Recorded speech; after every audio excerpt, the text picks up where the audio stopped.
여러분 안녕하십니까? 마태복음서 78번째 시간입니다. 오늘은 마태복음서 11장 7절에서 15절 말씀입니다. 제가 읽겠습니다. 이들이 떠나갈 때 예수께서 무리에게 요한을 두고 말씀하셨다. 너희는 무엇을 보러 광야에 나갔더냐? 바람에 흔들리는 갈대냐? 아니면 무엇을 보러 나갔더냐? 화려한 옷을 입은 사람이냐?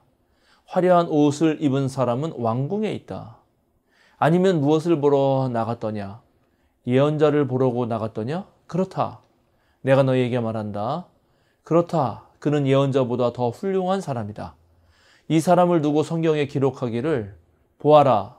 내가 내 심부름꾼을 너보다 앞서 보낸다. 그가 내 앞에서 내 길을 닦을 것이다 하였다. 내가 진정으로 너희에게 말한다. 여자가 낳은 사람 가운데서 세례자 요한보다 더 큰 인물은 없었다. 그런데 하늘나라에서는 아무리 작은이라도 요한보다 더 크다. 세례자 요한 때로부터 지금까지 하늘나라는 힘을 떨치고 있다. 그리고 힘을 쓰는 사람들이 그것을 차지한다. 모든 예언자와 율법서는 요한에 이르기까지 하늘나라가 올 것을 예언하였다. 너희가 그 예언을 기꺼이 받아들이려고 하면 요한, 바로 그 사람이 오기로 되어 있는 엘리야이다. 들을 귀가 있는 사람은 들어라.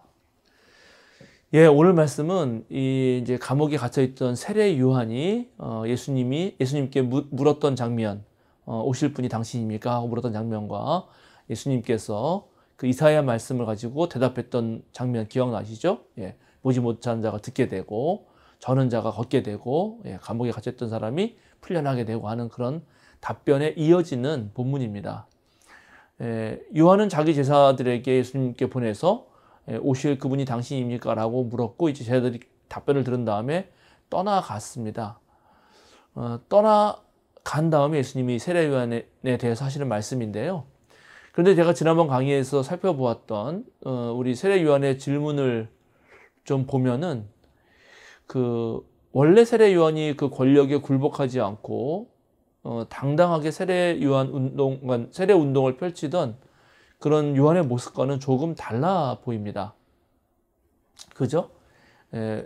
뭔가 헷갈리고 뭔가 고민이 있고 정말 다른 메시아가 있는가 하는 그런 좀 혼란스러운 그 요한의 모습을 보게 됩니다. 그럼에도 불구하고 예수님은 무리들에게 세례 요한이 예언자보다 훨씬 더 훌륭한 사람이라 이렇게 일단 말씀하십니다.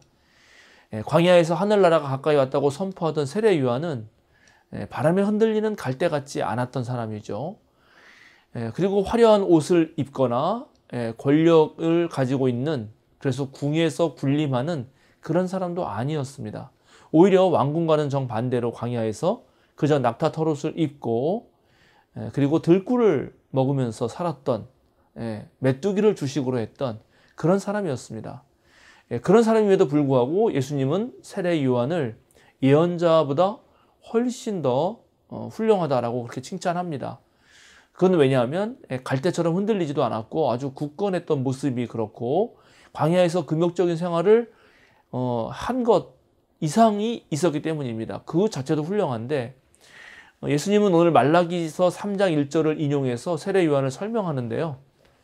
말라기 예언자는 하나님이 심판하러 오시기 전에 먼저 길을 예비하는 하나님의 특사를 보낼 것이다 라고 그렇게 예언한 사람입니다. 그리고 그 하나님의 특사를 엘리야라고 4장 4절에서 말을 합니다. 예수님은 말라기서의 이 예언을 예수님인 자기 자신 그리고 세례 요한과 관련돼서 적용시킵니다. 결국 예수님이 오셔서 심판하실 하나님이고 요한은 그 길을 예비하는 사람으로 그렇게 이해하는 것입니다.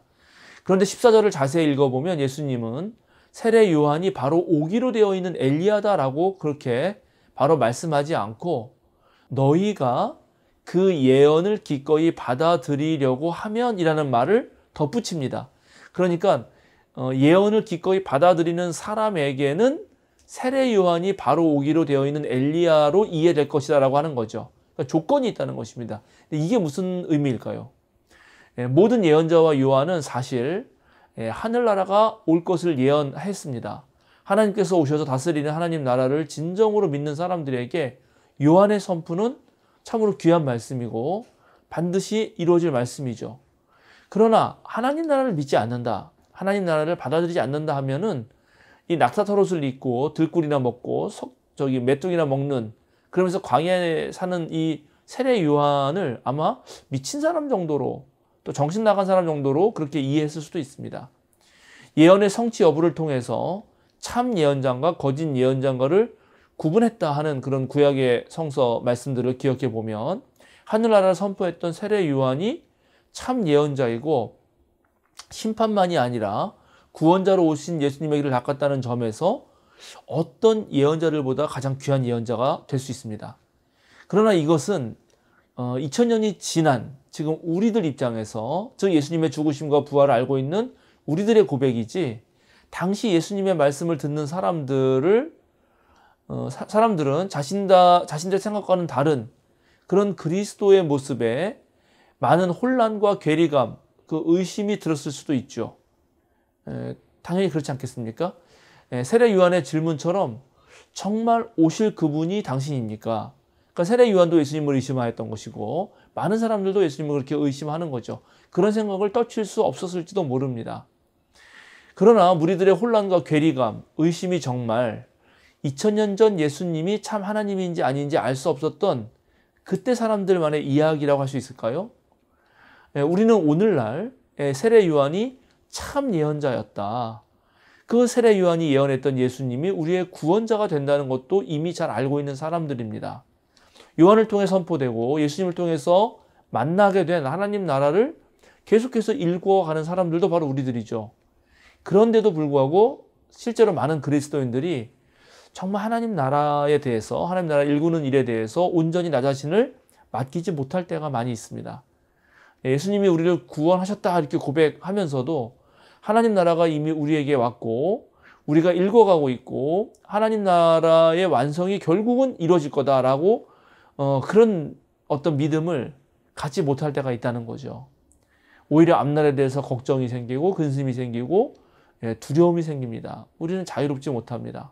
때때로 하나님보다도 나 자신을 세우고 또 내 욕망 안에서 허우적대기도 하죠. 그런 우리에게 오늘 예수님이 말씀하시는 거죠. 너희가 그 예언을 기꺼이 받아들이려고 하면, 이렇게 말입니다. 그렇게 조건을 다는 겁니다. 우리가 성서의 예언들과 예수님의 말씀을 기꺼이 받아들이고 그리고 굳건히 믿을 때 실제로 그 예언이 우리 삶에서 작동한다는 것입니다. 정말 하나님 말씀을 내가 받아들여야만 우리 각자의 삶에서 매 순간 우리를 구원하는 그 예수님을 만날 수 있는 거고 우리의 일상에서 하나님 나라의 기쁨을 맛볼 수 있게 될 거라는 말입니다. 그러면 왜 우리가 이 예언들을 기꺼이 받아들여야 하는가? 그거는 바로 예수님의 선포에 대한 그런 굳센 믿음 없이는, 예수님의 말씀과 그 예언들에 대한 온전한 신뢰 없이는 실제로 하나님 나라를 일구기가 어렵기 때문입니다. 오늘 본문에서 12절 말씀은 이게 번역과 해석에 되게 좀 어려워가지고 많은 학자들의 논란이 있는데요. 지금 우리가 읽은 새번역 성경은 이렇게 말하죠. 세례자 요한 때로부터 지금까지 하늘나라는 힘을 떨치고 있다. 그리고 힘을 쓰는 사람들이 그걸 차지한다. 이렇게 되어 있어요. 그런데 공동번역 성서를 읽으면 세례자 요한 때부터 지금까지 하늘나라는 폭행을 당했다. 그리고 폭행을 쓰는 사람들이 하늘나라를 빼앗으려고 한다라고 약간 반대처럼 해석합니다. 일단 공동번역의 말씀을 따르면은 요한을 통해서, 예수님을 통해서, 그리고 사도들과 교회의 전통을 통해서 알 수 있는 것처럼 우리 그리스도인들이 전한 하나님 나라는 많은 순환을 당해왔습니다.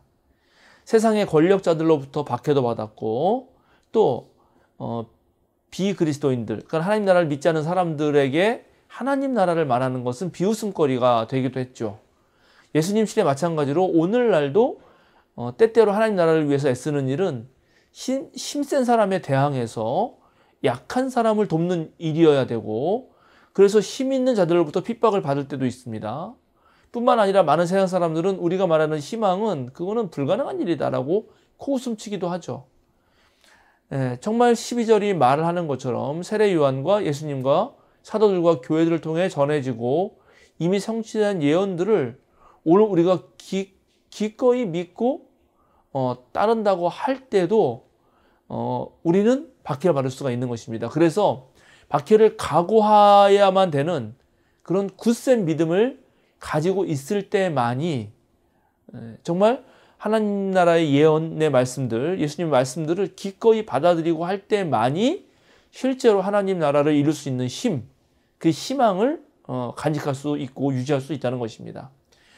새 번역 말씀은 좀 다르게 이야기하죠. 공동 번역이 약간 부정적이라면 새 번역은 긍정적으로 이해합니다. 세례 요한 때로부터 지금까지 하나님 나라는 힘을 떨치고 있다 이렇게 말하는 거죠. 이렇게 이해한다면 하나님 나라는 많은 사람들이 기대했던 것처럼 로마 제국을 전복시키지는 못했습니다. 그러나 그렇다 하더라도 예수님으로부터 시작된 그 하나님 나라는 그때부터 오늘까지 여전히 힘을 떨치고 있다라는 신앙 고백으로 읽을 수 있습니다. 물론 우리의 기대와 상상과는 좀 다른 모습일지라도 정말 일상에서 아주 작은 시작을 통해서 그 나라는 여전히 활기차게 이루어지고 있는 거죠. 그리고 그 나라를 위해 힘쓰고 애쓰는 이들이야말로 또 하나님 나라를 실제로 차지하고 누릴 수 있게 되는 것입니다.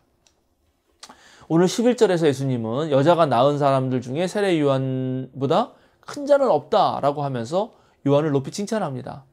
그런데 그 바로 다음 이어서 하늘나라에서는 아무리 작은이라도 요한보다 더 크다라고 덧붙여요. 그러니까 요한은 예수님이 어떤 분이신지에 대해서 잘 알고 있었죠. 그러나 하나님 나라를 이미 보여주시는 예수님의 사역을 아마 온전히 이해할 수는 없었던 것 같습니다. 그러나 요한 이후에 예수님을 통해서 하나님 나라를 직접 맛본 사람들은 예수님이 어떤 분인지를 알 뿐만 아니라 예수님을 통해서 시작된 하나님 나라를 깨달을 수도 있고 또 예수님의 사역을 깊이 이해할 수 있게 되죠. 그러니까 예수님을 통해서 나타난 하나님 나라를 깨닫고 누리는 사람이야말로 요한보다는 더 큰 사람이라는 것입니다. 왜냐하면 요한은 아직 예수님의 사역을 잘 이해하지 못했기 때문이죠.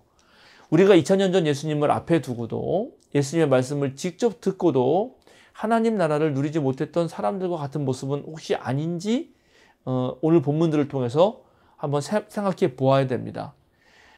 세례 요한은 이해하지 못했다 하더라도 우리는 세례 요한도 알고 있고 예수님도 알고 있고 예수님 나라가 펼치신 하나님 나라도 알고 있지 않습니까? 그러니까 어쩌면 우리가 이렇게 다 알고 있는 것인데도 불구하고 그걸 기꺼이 받아들이지 못해서 하나님 나라를 못 누리는 건 아닌지 그렇게 깊이 생각해 보아야 하는 거죠. 정말 우리 모두가 들을 귀 있는 자들이 되어서 정말 예수님 말씀을 듣고 그 말씀을 통해서 하나님 나라를 보고 정말 하나님 나라를 누릴 수 있는 그런 저와 여러분들이 되기를 진심으로 기도합니다. 오늘 말씀은 여기서 마치도록 하겠습니다. 정말 세례 요한처럼 위대한 분도 예수님의 어떤 나라를 이해하지 못했는데 오히려 우리가 더 잘 이해할 수 있다. 그래서 우리가 세례 요한보다 훨씬 더 크고 위대한 인물이 될 수 있다는 사실을 기억하시면서 여러분 마태복음서 강해 많은 분들에게도 또 소개해 주시고 좋아요, 구독도 눌러주시고 우리 생명사랑교회 유튜브에 들어오시면 이것 말고도 다양한 그 영상들이 이미 있습니다. 그것도 참조하셔서 여러분의 신앙을 훨씬 더 굳건히 하셔서 정말 하나님을 받아들이신 다음에 하나님 나라를 누리시는 여러분 되시기를 기원드립니다. 자, 그럼 또 다음 시간에 뵙도록 하겠습니다. 감사합니다.